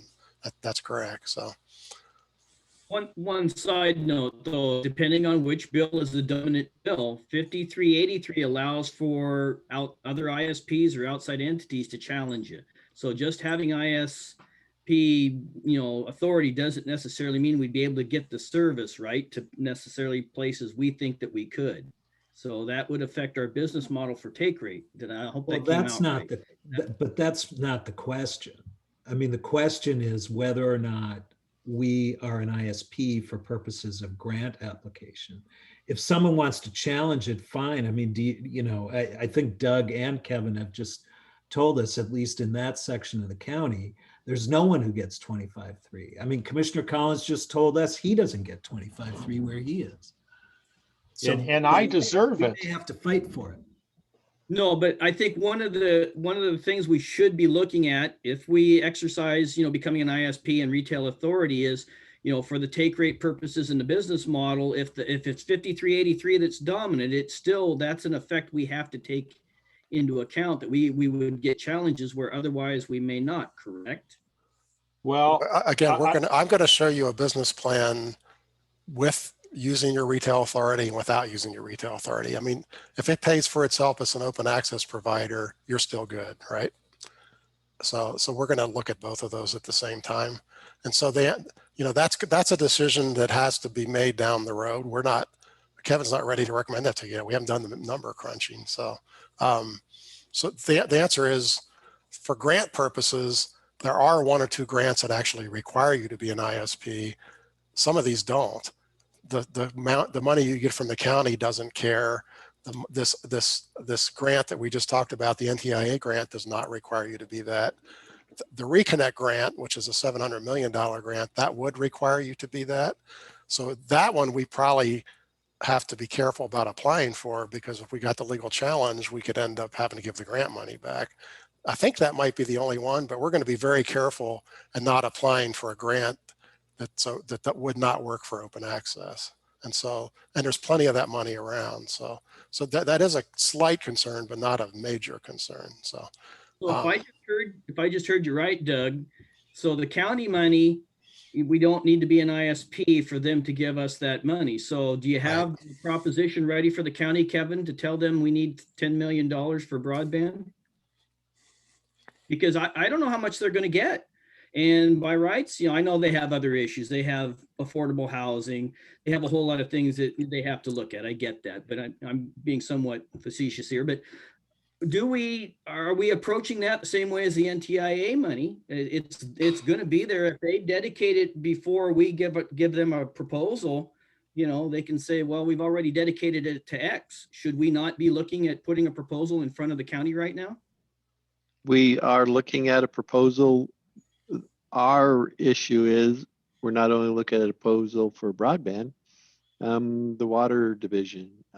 It can be used for any infrastructure, and the county is getting approximately $6 million. They're not going to give us $6 million, just straight up. They're only going to give us a little bit. We are asking for a lot. Will is putting a letter together very similar to what Mason 1 did. And so, yes, we are in position to ask for funds. Whether we get them or not, we don't know. EDC is going to get some money. We're going to ask for money from them. All these grants, I do think we have to look at the reconnect monies. That means we do have to be an ISP. I think we need to look at every option out there, and the funding we get, we move forward.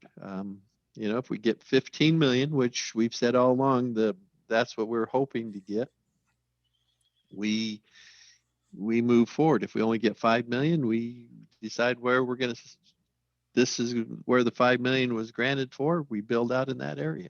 To me, it's a simple concept, but there are huge dollars at stake here. We have to be ready. And the one thing I will say is staffing. A lot of these other PUDs that say they have FTEs that work part-time on broadband, they have twice as many employees as we do. So we are going to have to add to our staff. Just there's no question about that. But with this grant money and building out for free, it makes it so that we can sustain FTEs in-house to help us with the additional workload. So yeah, thanks for bringing up the water, Kevin. I know it's in the Treasury rules too, and I knew this was a telecom meeting. That's why I didn't bring the water up. These are all essential utilities. It's how are we going to prioritize them as part of this equation? And right now, there's a lot of money for the broadband. So, is there any other issues on the funding that we want to discuss? Or we have about a half hour left. So, where do we want the discussion to go? Any ideas? I think we've kicked money pretty hard. So yeah, I don't know that there's any other topics that I could think of. So, Jeff, go ahead.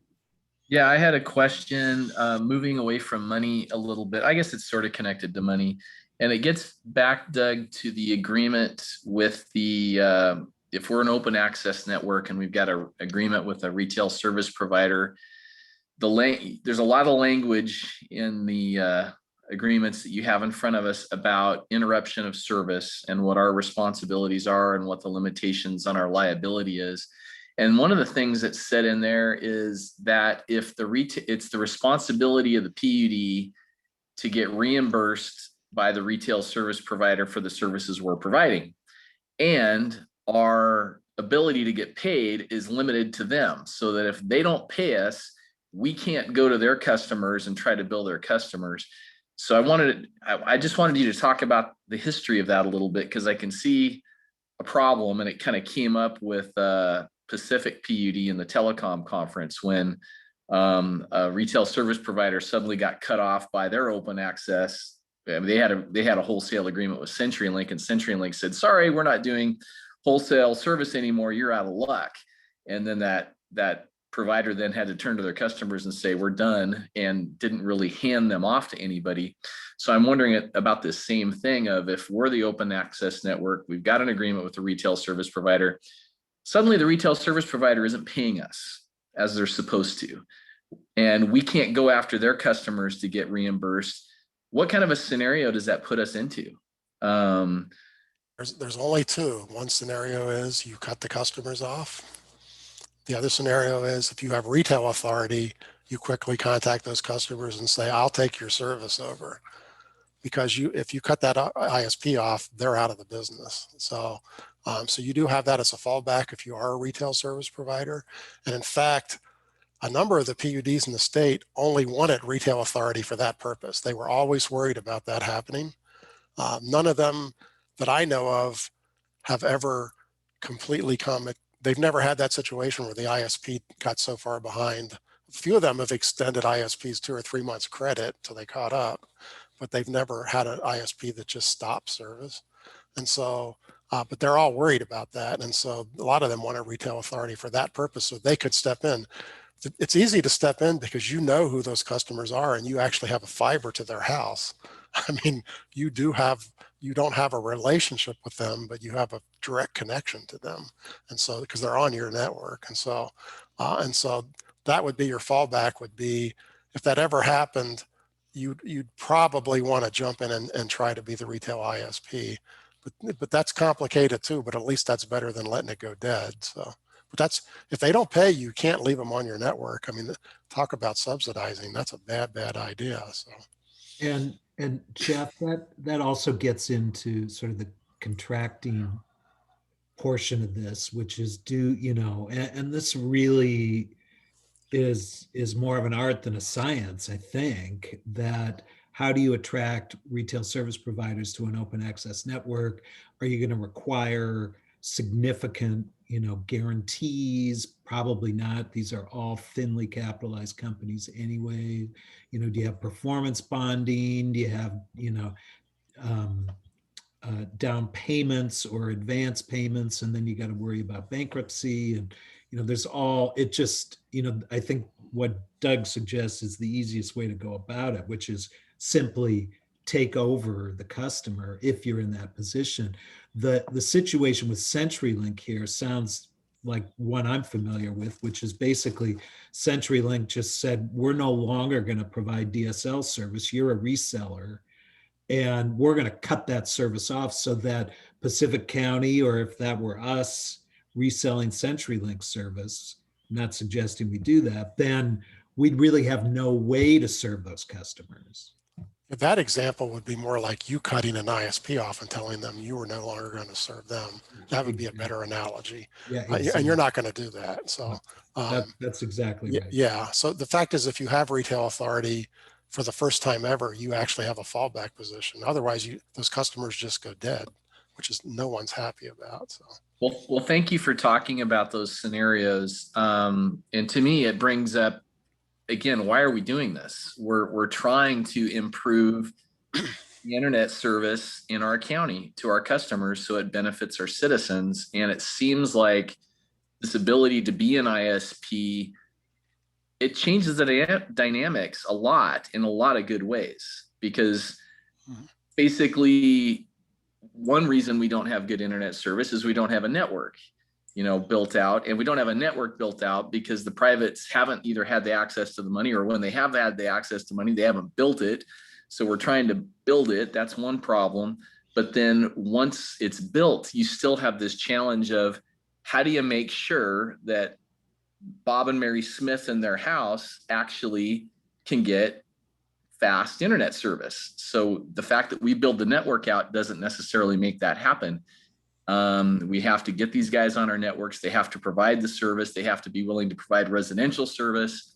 And us being an ISP, if people don't want to do that, us being an ISP provides that backup. So I think you bringing this up again is another reason to do it. It's really good to hear that. And I realize it's another business line. When we get to the end of the day, we might not want to do it, but it's interesting that it's available, because we're trying to change the dynamics in this county in a big way. And we're not going to change them by doing the same thing that's been offered in the past. So that's what I keep thinking about. We have to do some different things in order to change the circumstances in this county. Now, I don't want to speak for Kevin, but Kevin has a very interesting idea that you're going to always do both, that you're going to be a retail ISP and you're also going to attract wholesale ISPs as open access, and they will compete against you. And that way you have a revenue stream from every customer. And so there's no reason you can't do both. There's no reason if you do retail authority that you still can't use the network to also attract other people. And so why would you not do that? So that's an interesting, and we're going to be looking at that. So that's an interesting idea. So I'm gonna backtrack here, Doug, and go back to the grant a little bit. Now, as I read through the Treasury rules, it talked about getting better standing or more points for having, making it known that you'll have a match. That would be our funds now that we would be talking about. Could you elaborate a little bit more on, as we get these grants, what that matching might look like if there is a matching component? for the NTIA grants, the matching almost has to come from the state because they said it has to be non-federal matching funds, and the ARPA money, whether it comes through the county or through the EDA, EDC or someone else, is still federal money. And so those do not count for the purposes of that scoring. They would count as far as paying for the network, but they wouldn't count for purposes of that scoring. I believe Kevin's already discussed with the state as well about them providing matching funds. So you're going to want to get 10% of this grant from the state because that's truly non-federal funds is the matching funds. So I mean, that's really the only source that I know of, other than you might use some of your tax revenue that you talked about. I mean, that could be the matching funds as well. But you have to use something that is not federal funding. Okay, so yeah, I just wanted to clarify that from earlier on. I Yeah. don't know how you put a final point on it. The other is, and this came up at the JBAT meeting the other day, if we're unsuccessful at grants, are we going to try and borrow money? And I kind of put it forward that the board so far has kind of said that our consensus is we don't want to take on more debt, but I also preface that by saying that could change. So I just want to make the board aware of that, if this grant, it's probably a time we should talk about this a little bit. If the grants don't come to fruition, where are we at with the ability to want to borrow money?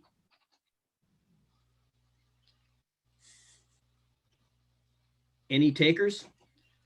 I'll jump in here. I think if the right project comes about, we would present it to the board that we are looking at very low interest loans. I'm going to say this, it's, we're looking at borrowing funds on the water division for a water tank. The same thing here would apply, I believe, to the broadband, but it would have to be under, the circumstances would have to be correct on the broadband side for us to come to the board to borrow money. But when we are looking for money opportunities, we are not opposed to looking at very low interest loans and how we can move it forward. So, but again, that would be per circumstance. Let me tell you how other municipal businesses do it, because that's all you would, I already showed you that it's not going to work to borrow money to be open access. It doesn't make sense. Even a 1% loan does not pay for itself under open access. However, I'm pretty sure the retail model will show that it can work. And so as a retail ISP, even then, what most people do is they actually pull the public in at that point. They make them sign up ahead of time so that we get a sign up list of enough people to make it work, and then you borrow the money. And so, that's the way to know. Back to your rule, I don't want to have a subsidy. We're going to build this geographic area with a loan. If enough of you sign up, they sign up, we borrow the money, boom, you build it. And so that's the way that most ISPs are doing it nowadays. The idea of building it and they will come doesn't work. This is not the field of dreams. And so you want to know that you have the customers first. And that way you also know you're not going to lose money. And so, it's a very, it might sound complicated, but it's not. There's very easy ways to do that these days. And so that's the path that most ISPs are now taking nowadays. And that's really, the first one to do that was Google Fiber. You sign up and then we build your neighborhood. And that's really now very, very common. So what I just heard from Doug and from Kevin is that the end users will be the ones who are going to repay these loans. Yes. Correct. Well, that's just simply, a fiber hood. I mean, that's what That's the Kitsap fiber head. PUD is doing. And it may be that, the PUD provides conduit financing.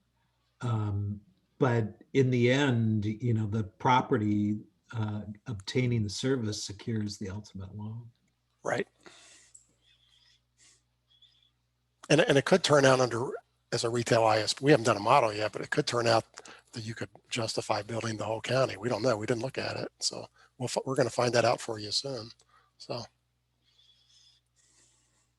There's a little bit of different nuances to what we're talking about than what Kitsap or Mason 3 does, but the overarching principle is the same, and it is early for some of these numbers to be thrown, or the ideas are there. Whether it pencils out in the business model, we don't know yet.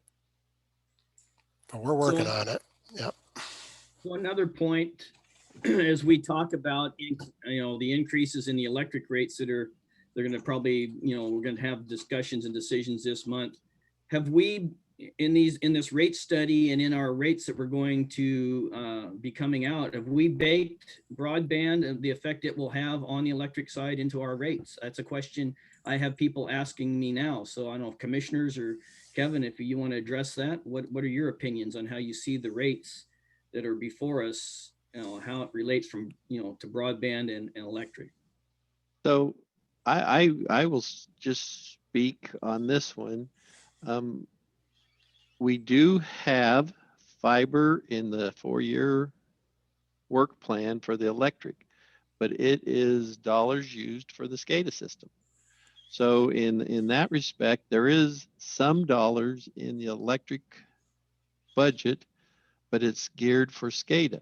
Now, the excess capacity that we build out with the SCADA model will be able to be used by the broadband, but the rates are based on SCADA fiber and what was in the approved 4-year work plan by the board.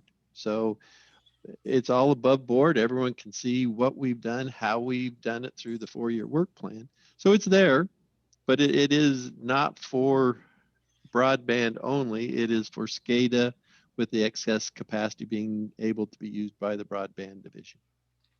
So in other words, the rates do not reflect the broadband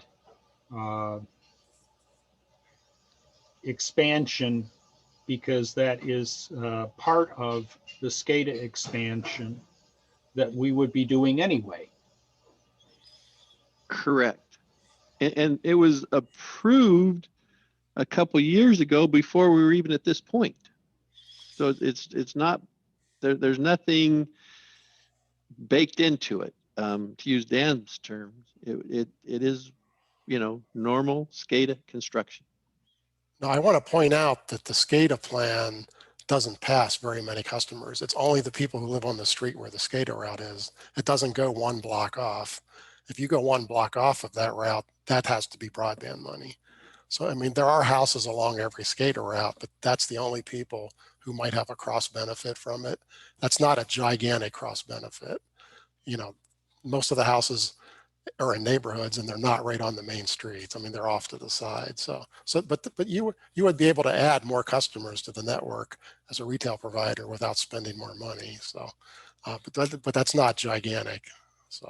You can make the argument that SCADA is middle mile and what you're talking about is last mile. Yes. And broadband has to pay for the last mile, right? So we're down to about 10 minutes before Kevin's hard deadline here. Any other topics that we want to touch on or recap? So I'll guess I'll go with communications, messaging, and communication, again, to the public of what we're doing and why we're doing. I haven't seen anything in the newspapers from us or from the newspapers about what's going on with broadband. I see about affordable housing. I see about cell towers at the fairground. I see all sorts of things, but I'm not seeing or hearing anything about broadband in the newspapers in particular. Should we not be getting the word out about what we're doing and why we're doing it, as far as becoming an ISP, the funding that's available, that sort of thing? Are we working on any communication? I want to tell you that you need to, because some of these grants are going to need public support, and you're going to want to get letters of support and all that sort of thing. So you really need to get the public knowing you're doing this, because you may turn around to them in a hurry and go, I need you to send a letter. And so this is the time to start talking about it. So I am going to kind of throw it back at the board. We're kind of, before I felt we were a quarter in the broadband business. I feel now we're maybe half, a little bit more. It's really hard to push Will to say, okay, we're going to be an ISP and we're going to do this and we're going to do that. We're still in an early stage, and as the board approves more things and we look at different rates, I think it helps, but we're still, and this is my views, please everybody chime in, we're still not in it enough to really go out and say, okay, we are going to build in Discovery Bay and we're going to do this, so you people need to sign up. We're getting closer, but it's hard to make that hard sell. Well, we've heard it today that we have to become an ISP to go after certain funding. And we know how much funding that is because we have some projects that we have to put on the table to say, here's what the money's going for. I think those are things that we should be putting out there at a minimum right now, because those are things that we've talked about. You know, the vote was to move forward to become an ISP. The vote, you know, we all want to get the grants. And if we're not going to do the grants, we may have to look at some loans that the end users will be responsible for. I think those are statements that are accurate that we should be putting out there for the public's, you know, to look at, to think about, to know what we're talking about. Because let's be honest, I don't know how many people from the public are on the meeting yet today. I don't know how many people listen to the audio later, but we're not really talking to the public. We're talking to ourselves, or at other meetings, whether it's the ICG or JBAT, to ourselves. The message really is not getting out in general purpose to the larger community of 30,000 people in this county. It's being, I'm going to use the term echo chamber. There's a lot of people who want this to happen or moving to make it happen. That's not a criticism. That's the reality. And I appreciate that. But we need to let the community know, you know, where the pitfalls may be or what the charges are going to be, and, you know, probability and outcome, risk and reward. And I don't think we're doing that right now.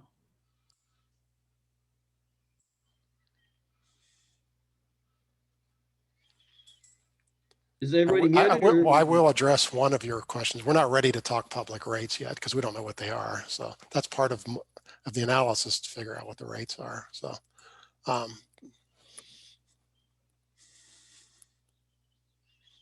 but I think we should say that. We should say we're not at the position to say we don't know what it's going to cost you yet. That unto itself is not inaccurate. Go ahead, Jeff. Correct. Thanks, Dan.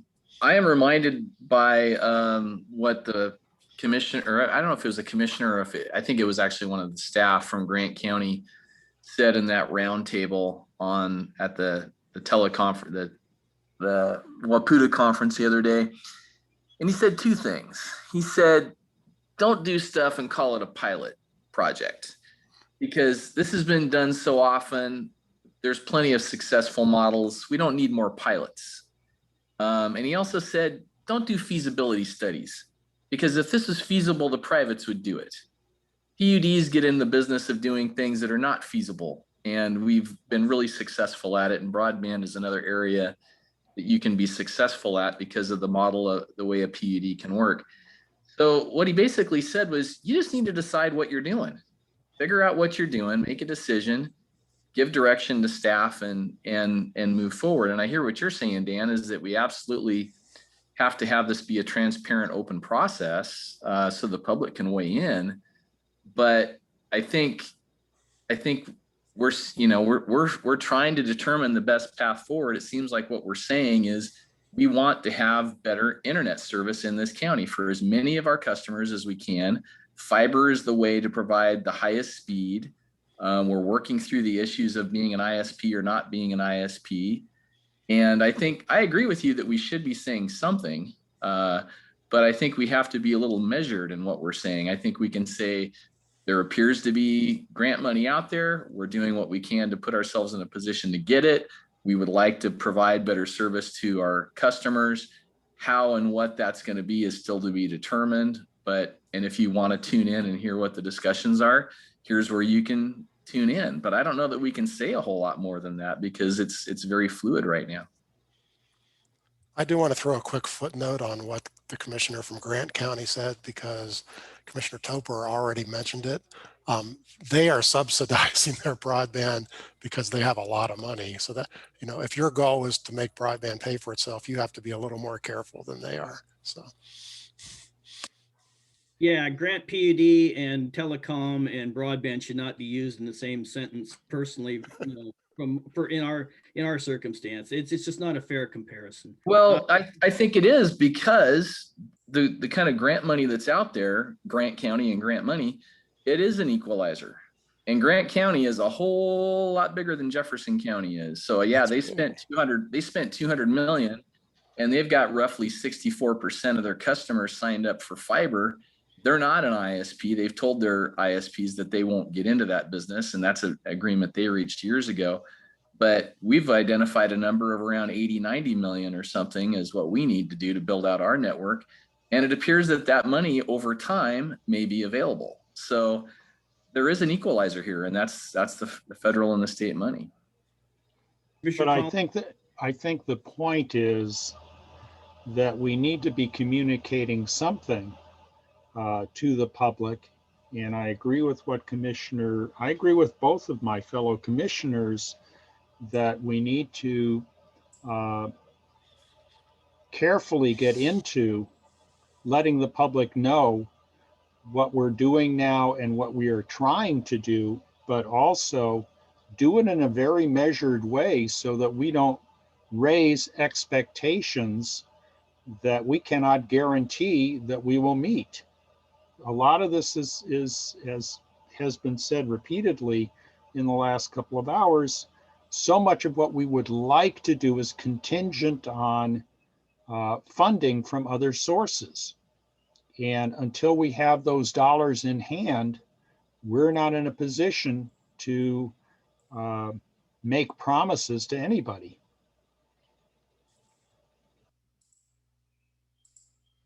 So Kevin, we've got about 3 minutes. Any final thoughts from staff? So at least the last part, what I heard is we need to do some measured statements out to the public, which I think generates interest. And that's what we're trying to do, is generate interest, generate people that are going to help us for the grant. We've already been directed to, marshal down the ISP, getting the paperwork, those kind of things ready to go. As staff, we are working there. We are working on a lot of different avenues for funding. Doug has been great. He knows things that, as staff, we would spend hours or days or months trying to find out, and he knows within minutes what's going on. So we are relying heavily on Doug. Staff time is we're finding it harder and harder to keep everything juggled in the air with not only broadband, but water, electric, everything. But for right now, we really need to focus on grant opportunities. And I think the next couple months will be very interesting. Well, we have a newsletter, we have a website, start with that. But I really do think, the newspaper, social media, other entities outside of JBAT or, NOPD or whatever we belong to, we should start reaching out. Chamber, things we already belong to are in the loop. We should be thinking a little bit more outside the box of what other groups should we be contacting with this information. We think NOPD will be getting some money. So we want everyone to give us just a little bit. So again, what I'm hearing is you're busy, but you're going to try and make an attempt to get some communication or messaging out there. Just like with the newsletter, we see the drafts of that. I think to Commissioner Collins's point at the last meeting about us all being on the same page and knowing what kind of communications are happening, that maybe that's something you guys could put to us for kind of a review as you get it prepared. I will modify your statement. We won't do an attempt. We will have things going out to the public. Give me a thumbs up, Will. Okay, Yeah, so I just have one super quick question for Doug. And it was just, you've mentioned EDA funding in the past. Could you specify what that is? Because I contacted our North Olympic Development Council executive director asking her if we were an EDA, and she wasn't quite sure what you were talking about. Could you just spell out what that program is and what that agency is? Yes, EDA loans money for a lot of purposes, and they just got 300 million for broadband. Who is And EDA is that's the Economic Development Agency. That's a federal agency. under so under what? they are part of the Department of Commerce. Okay. And so they have grant money. They've been giving out grants probably longer than anyone. They've been doing grants on broadband for at least 25 years. So the question is, are you a county that's eligible to get their grants? If you are, then we can apply for money from them. So. And that's the Federal Department of Commerce or the State Department of Commerce? Federal. Got it. And we would apply directly to them. They haven't put out the rules yet, but they're probably going to be the same rules they've always had. They've been doing grants forever. They probably won't change the rules. They just haven't said that yet. One more time, what was that dollar number again? That dollar figure? They have 300 million. They just got it. Right. Got it. Thank you. And Jeff, I didn't mean to interrupt. We did reach out to Brian. I think our Monday meeting when Doug was going over all this, and Brian said yes, that we do or are eligible, but it would be through the NODC. That's exactly who I was talking about. So she wasn't clear what I was talking about. So I'm just going to circle back to her and say, okay, there's 300 million. Brian says we're eligible. We need to be looking into this. So the first thing to do is for her to talk to the federal people, and so she's on the list when they release the rules. Right? Okay. So, right. Yeah, their normal funding comes through the EDA. They get funding as a North Olympic Development Council from them. Then that means they're almost surely eligible for these grants. Right? Yep. Okay. Very good. So maybe Kevin and Doug, one more quick timeline on what what our process is here for whether it's the ISP or the grants. What deadlines were we looking at again? What's the timeline moving forward? The only hard timeline we have right now is the NTIA grants are due on August 17th. We don't have any other firm due dates. If we're ready for that grant, then we're almost surely ready for every other grant, because since the other ones haven't announced a date, they're probably going to be later than that. So if we're ready for that, we're ready for all of them. That's what we're marching towards. And we don't want to be ready on August the 16th. We want to be ready quite a bit ahead of time. So we're marching towards getting grant ready as quickly as we can. Probably we should be grant money ready in a couple months would be our goal here. So. And Kevin, on the grant. That one, excuse me, that one's a little different, Dan, because we need to partner with the state. So it's hinky. That one's so hinky. Where we have a grant writing though, I mean, obviously NOAANET's involved now. So what's the relationship between us and NOAANET, and maybe what other partner, whether it's the state or the county, where are we at with the grant writing? I've made a proposal for Discovery Bay, and NOAANET's going to make a proposal for writing the other one. And so the answer is you're covered for grant writing. So we're also going to utilize Will to help with some grant writing and some funding. Again, we want to hit this as many ways, as many options as we can. Okay, well, anything else? We're past noon. We kicked over a lot of stones today, so I think we got some consensus on a few things. Is there any actual action we wanted to take today? No action. Great discussion. We appreciate it. So unless I don't see anything in the chat, I don't see any hands. So unless there's anything else for the good of the order, that's one last call. I see Don's on, but he's no hand up. So I will say it is 12:04 and I will put us into adjournment.